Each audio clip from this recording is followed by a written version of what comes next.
사랑하고 축복합니다. 금요 예배 나오신 모든 분들에게 또 하나님의 은혜와 또 평강이 함께 하시기를 간절히 소망합니다. 인생을 살면서 불공정한 일을 당해보지 않은 사람은 아무도 없을 것입니다. 자신이 하지 않은 것을 책임을 져야 하고 또 마땅히 한 일에 대해서는 보상이 돌아오지 않는 것이 불공정입니다. 우리는 이 불공정한 세상에서 불공정을 이기고 잘 살아갈 수 있을까요? 하나님은 오늘 베드로를 통하여 그 비밀을 우리에게 알려주십니다. 자, 먼저 13절과 14절을 읽어보겠습니다. 또 너희가 열심으로 선을 행하면 누가 너희를 해하리요? 그러나 의를 위하여 고난을 받으면 복 있는 자니 그들이 두려워하는 것을 두려워하지 말며 근심하지 말고. 아멘. 첫 번째, 우리의 신분을 기억해야 합니다. 불공정한 일을 당할 때 성도는 먼저 자신의 신분을 기억해야 합니다.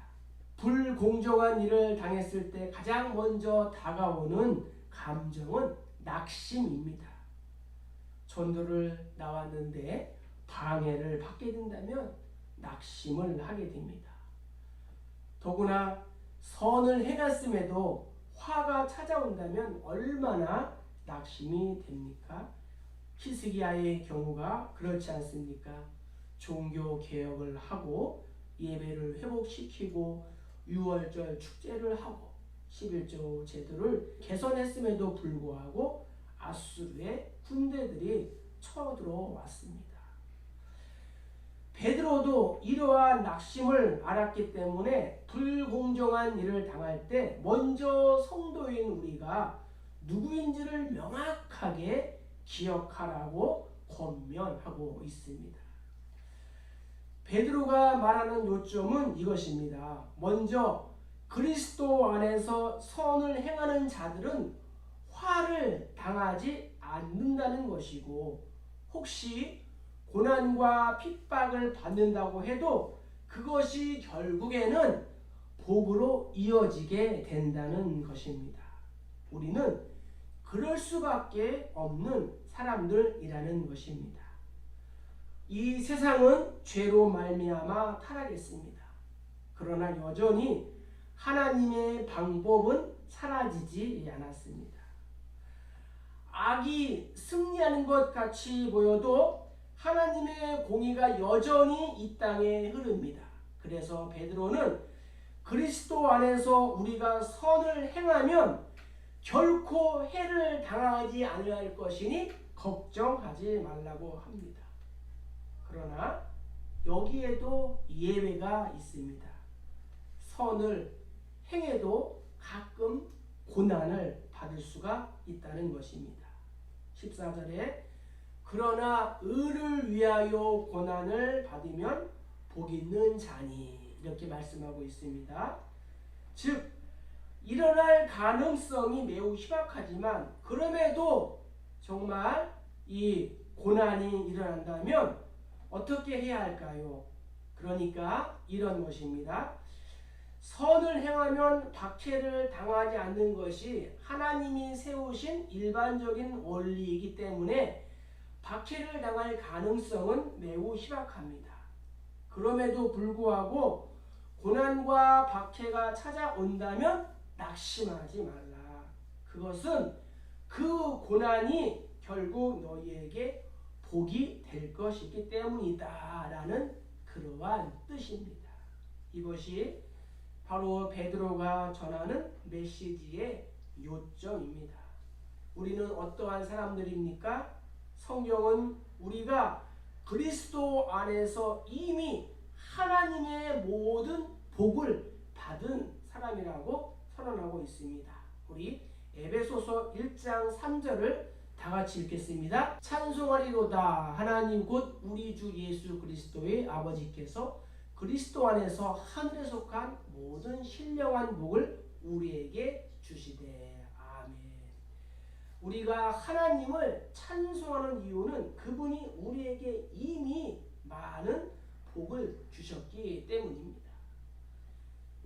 그리스도인들은 복을 받으려고 신앙생활을 하는 사람들이 아닙니다. 그것은 기복적인 신앙입니다. 우리는 복을 받기 위해서가 아니라 이미 주신 복이 너무 감사해서 그분을 섬기며 신앙생활을 하는 것입니다. 따라서 억울한 일을 당해도 낙심하거나 불안해하지 마시기를 바랍니다.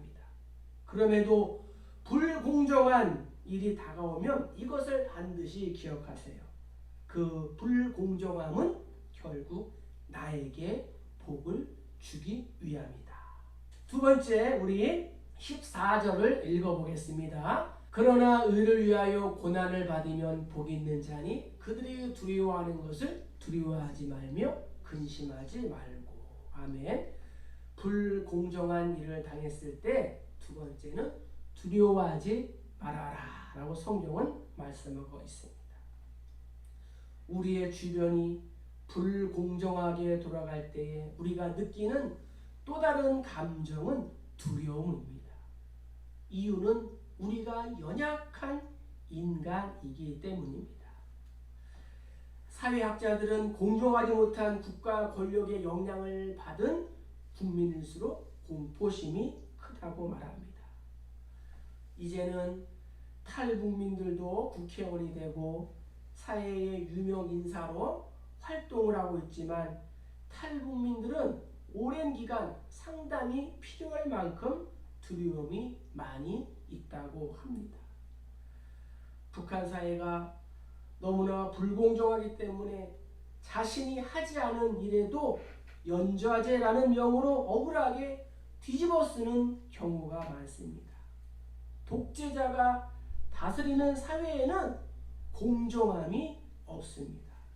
그런데 지금 우리의 현실을 살펴보면 공정이 무너지고 자유가 사라지며 내로남불하는 세상이 되어 공산주의, 사회주의 국가로 퇴색하는 것이 아닌가 하고 저 역시 매우 불안합니다.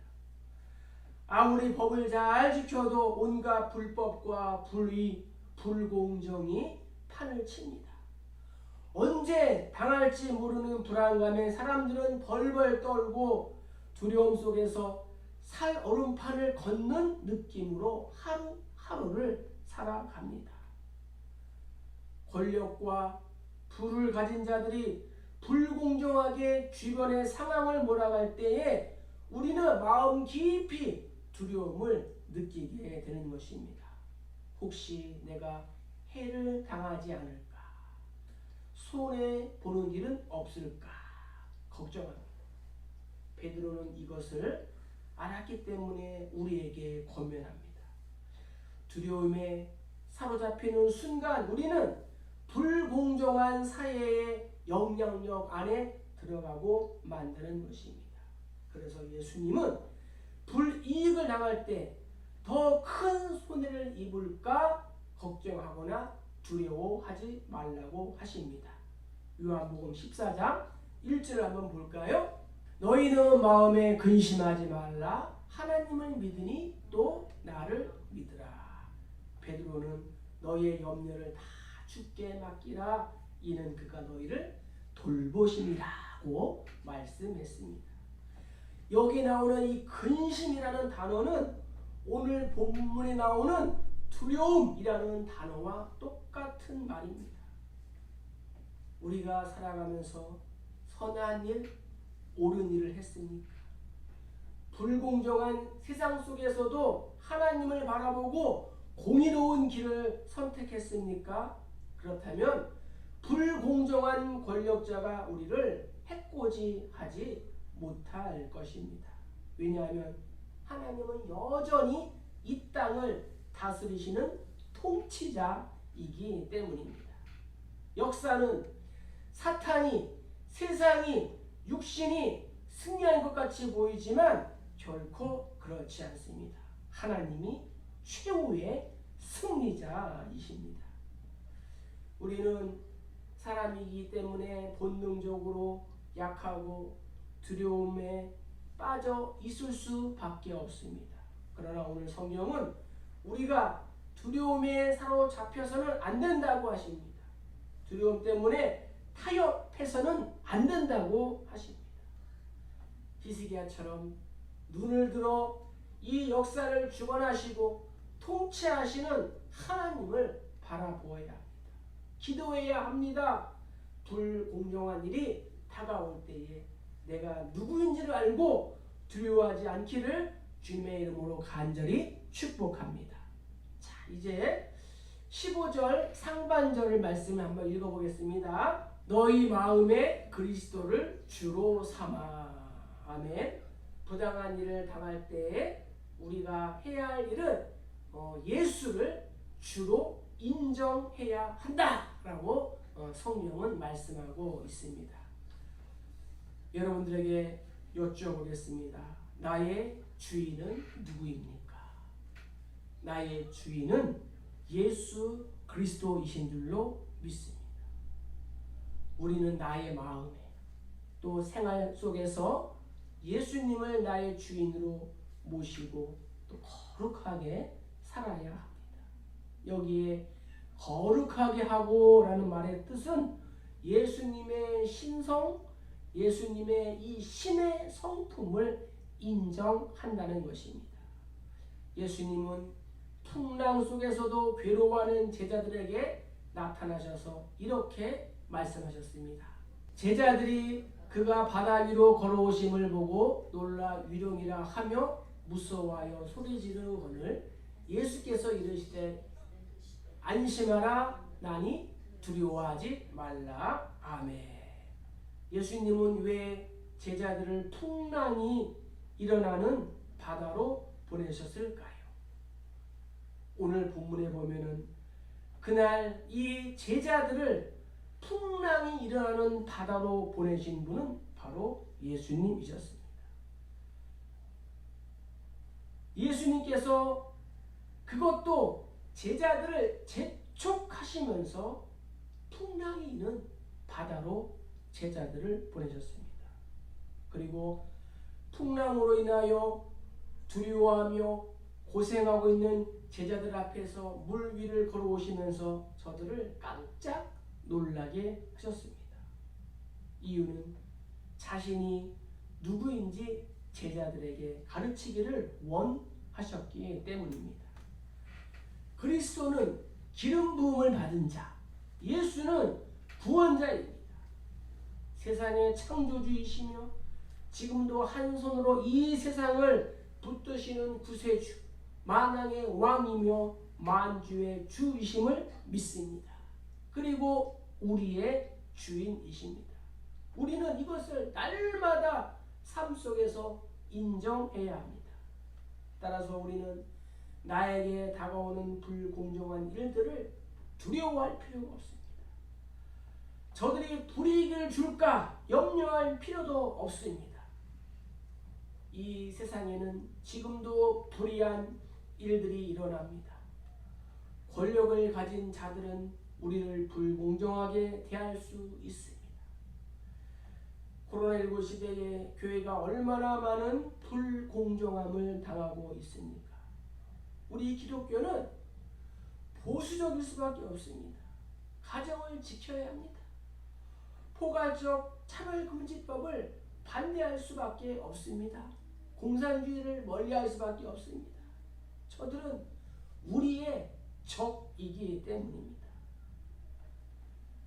사랑하는 성도 여러분, 불공정한 세상에서 승리하고 형통하기를 원한다면 예수님이 이 세상의 만물의 주인이시며 나의 삶의 주인임을 날마다 인정하고 입술로 고백하시기를 주님의 이름으로 간절히 축복합니다. 자, 이제 우리 15절 하반절 말씀 한번 읽어보겠습니다. 너희 속에 있는 소망에 관한 이유를 묻는 자에게는 대답할 것을 항상 준비하되 온유와 두려움으로 하고. 오늘 성경은 우리에게 증인의 삶을 살아야 한다라고 말씀하고 있습니다.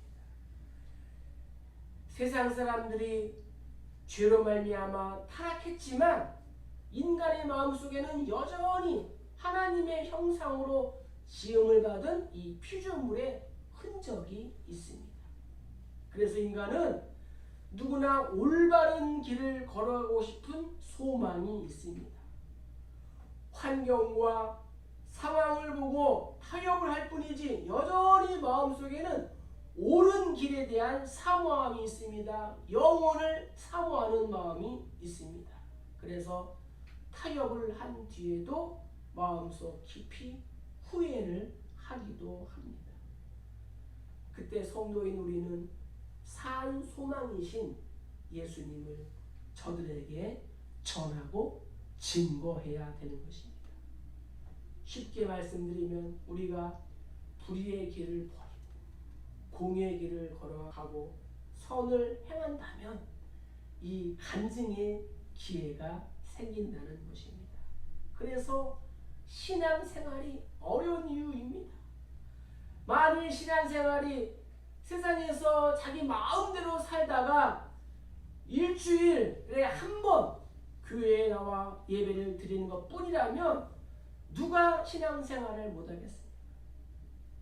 그런데 이렇게 쉽게 신앙생활을 하는 자들이 오늘날 한국교회에 많이 있다는 것입니다. 이것이 한국교회가 아직도 선한 영향력을 풍기지 못하고 지탄을 받으며 약화된 이유입니다. 성경은 우리에게 이렇게 말씀합니다. 그러므로 형제들아 내가 하나님의 모든 자비하심으로 너희를 권하노니 너희 몸을 하나님이 기뻐하시는 거룩한 산제물로 드리라. 이는 너희가 드릴 영적 예배니라. 아멘. 우리가 예배하고 은혜를 받으면 어떻게 해야 할까요? 예배는 교회 문을 나가면서부터 시작이 된다는 것을 알아야 합니다. 즉 예배가 삶이 되어야 하고 삶이 예배가 되어야 합니다.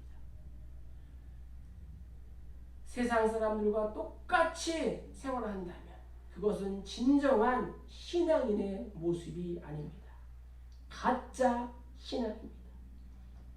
우리가 불공정함에 맞서 싸우고 공의로운 길을 걸어가는 것이 고통스러운 일입니다. 그러나 우리는 그 길을 걸어가야 합니다. 이것이 신앙생활이며 이것이 간증이며 이것이 예수의 증인으로 살아가는 삶입니다. 그런데 중요한 것은 온유함과 두려움으로 해야 한다라고 성경은 말씀하고 있습니다. 내가 상대방보다 우월하고 잘나서 간증하는 것이 아닙니다. 부족하지만 날마다 하나님의 은혜로 공의의 길을 걸어갈 뿐입니다. 이러한 온유함의 간증이 우리의 삶에 가득하시기를 주님의 이름으로 축복합니다. 자, 이제 우리 마지막으로 16절을 한번 읽어보겠습니다. 선한 양심을 가지라. 이는 그리스도 안에 있는 너희의 선행을 욕하는 자들로 그 비방하는 일에 부끄러움을 당하게 하려 함이라. 선한 양심은 고결함과 깨끗함을 말합니다. 베드로는 불공정한 상황을 이기는 방법으로 왜 선한 양심을 강조하는 것일까요? 이유는 우리가 세상에서 불공정한 일을 계속 당하다 보면은 불평과 분노가 생겨서 결국에는 우리 마음이 무너질 수밖에 없기 때문입니다. 우리가 선으로 악을 이기지 않으면 악을 행하는 자들보다 더 망가질 수가 있습니다. 주변을 보세요. 같은 고난과 불공정한 일을 당한 자가 이후에 마음이 더 틀어지는 경우를 보게 됩니다. 같은 고난과 불공정 속에서 어떤 사람은 두려워하지 않고 자신이 누구인지를 알며 예수를 주로 시인하면서 성화의 길을 걸어갑니다. 고난과 불공정함 속에서도 하나님을 바라봅니다. 내가 손해를 줘보면 어때? 하나님이 나중에 다 갚아주시겠지. 그런데 또 어떤 사람은 정반대의 길을 걷습니다. 자꾸 불공정한 일을 보면서 마음이 굳어집니다. 단단해집니다. 눈초리가 매서워집니다. 일을 갑니다. 그러면서 각오를 합니다. 내가 나를 이렇게 대해 반드시 몇 배로 갚아주리라. 하나님은 성도인 우리에게 고난과 핍박을 받을수록 더욱더 의의 길, 선한 길을 걸어가야 한다고 말씀하십니다. 베드로는 우리가 이렇게 살아야 하는 이유를 결론에서 이렇게 제시합니다. 17절을 다 같이 읽겠습니다. 선을 행함으로 고난받는 것이 하나님의 뜻일진데 악을 행함으로 고난받는 것보다 나으니라. 아멘. 혹시 인생을 살아오면서 과거에 겪은 불공정한 일들로 인하여 마음이 상하고 상처가 있으신 분 계신가요? 오늘 예수님의 위로를 전합니다. 예수님만큼 불공정한 시대를 살아간 사람이 있을까요? 성경은 말씀합니다. 그는 멸시를 받아 사람들에게 버림받았으며 간고를 많이 겪었으며 질고를 아는 자라. 우리의 질고를 지고 우리의 슬픔을 홀로 감당하신 분이 예수님이신 줄 믿습니다. 우리가 과거에 불공정한 일로 인하여 마음이 상한 것처럼 앞으로도 이 불공정한 일들을 당하게 될 것입니다. 여기에는 누구도 예외가 없습니다. 그래서 우리는 오늘 하나님께서 베드로를 통하여 주신 이 말씀들을 우리의 삶 가운데에 적용해야 합니다. 그렇지 않으면 우리의 마음이 상하고 망가지게 되는 것입니다. 악을 행하는 사람들보다 더 비참하고 강팍한 마음이 되고 맙니다. 세상에서 불공정한 일을 당할 때 성도인 우리는 어떻게 해야 할까요? 정리와 적용을 한번 해보겠습니다. 먼저 우리의 신분을 기억해야 합니다. 마귀의 신분에서 하나님의 자녀가 되었습니다. 두 번째는 두려워하지 말아야 합니다. 하나님 우리에게 주신 것은 두려워하는 마음이 아니요 오직 능력과 사랑과 절제하는 마음입니다. 세 번째는 예수를 주로 인정해야 합니다. 나의 삶의 주인으로 예수님을 인정하시기를 바랍니다. 그리고 증인의 삶을 살아야 합니다. 전도자로 하나님의 대사로 살아가야 합니다. 마지막으로 선한 양심을 지켜야 합니다. 상대방이 감동할 때까지 우리는 섬겨야 하는 것입니다. 우리 모두는 어두워지고 썩어져가는 세상을 밝히는 하나님의 등대입니다. 하나님의 소금입니다. 하나님의 대사입니다. 이 사실을 기억하시고 불공정하고 또 이 정말로 환난과 고난이 많은 세상 속에서도 믿음을 잃지 않고 끝까지 선한 싸움을 다 싸우시는 우리 모두 다 되시기를 주님의 이름으로 간절히 축복합니다. 축복합니다.